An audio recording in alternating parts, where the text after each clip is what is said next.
तुम्हाला माहीत आहे का, शिवजयंतीला आपण मशाली का पेटवतो? फक्त शोभेसाठी? नाही.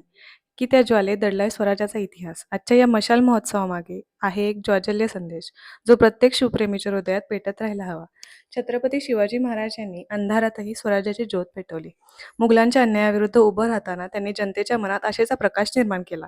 मशाल म्हणजे स्वराज्याची ज्योत, अन्यायाविरुद्ध रडण्याची ताकद, स्वाभिमान आणि संस्कृतीचा प्रकाश. पूर्वीच्या काळात युद्धावेळी आणि गड किल्ल्यांवर संदेश देण्यासाठी मशाली वापरल्या जायच्या. आज आपण त्या मशाली पेटवतो महाराजांच्या विचारांनी ज्योत कायम तेजस्वी ठेवण्यासाठी.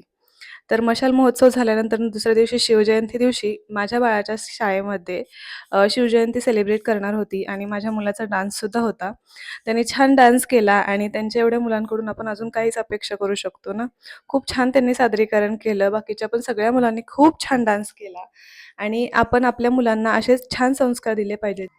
आपण सुद्धा आपल्या मुलांना सांगितलं पाहिजे, की छत्रपती शिवाजी महाराज कोण होते? त्यांनी स्वराज्यासाठी किती मोठा त्याग केला, स्त्रियांचा सन्मान कसा जपला आणि स्वाभिमानाने जगायला कसं शिकवलं. संस्कार हे फक्त पुस्तकात नसतात, ते घरातून सुरू होतात. आई-वडिलांनी वेळ देऊन मुलांशी बोललं पाहिजे, त्यांना कथा सांगितल्या पाहिजेत, सण एकत्र साजरे केले पाहिजेत. तरच आपली हिंदू संस्कृती जिवंत आणि सातारामध्ये सुद्धा खूप छान कार्यक्रम आयोजित केला होता. खूप छान पद्धतीने शिवजयंती साजरी झाली, अगदी पारंपरिक पद्धतीने आणि दरवर्षी आपण अशीच पारंपरिक पद्धतीने शिवजयंती साजरी करूया आणि आपली हिंदू संस्कृती जिवंत ठेवूया.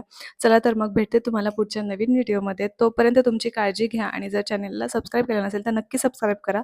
जय भवानी, जय शिवाजी.